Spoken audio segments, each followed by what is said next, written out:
Guess what, everyone? I have a pop quiz for all of you today. And I'm going to tell you that the questions may seem a little tough.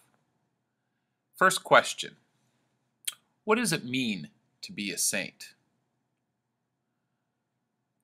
I often ask that question of people when I give presentations at retreats, or to people at my two churches here in the Detroit area. And so often people will say, well, a saint means a person that has no sin, or that's a holy person that prays a lot and helps everyone. Well, the answer is a saint simply is a person who has died and has entered the kingdom of heaven. It doesn't matter if they were without sin or with sin. A saint simply means that they've gotten into heaven.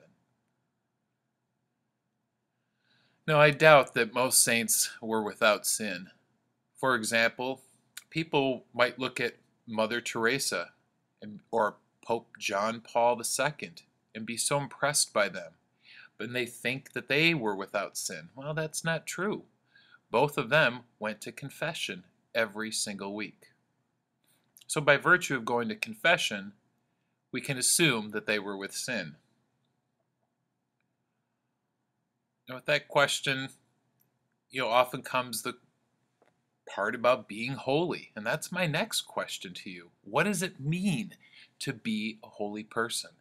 But what's interesting is when I ask that question, people are kind of dumbfounded. They don't know how to answer. They say, well, it's a person without sin, or someone who loves God and prays or helps people. All of those kinds of things. Well, let me tell you what it means. A holy person simply is someone who loves God, and God is their best friend. God is number one in their life. And it's because holy people love to pray. They love to go to church. They love to read the Bible.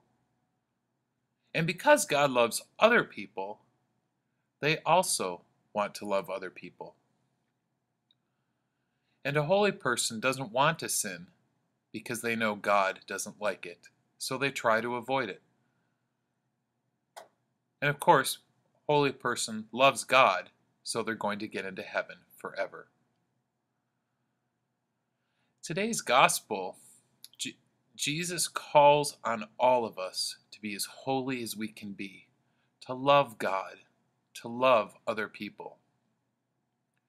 If you remember last week in my homily, I said that it's our responsibility to nurture our own faith.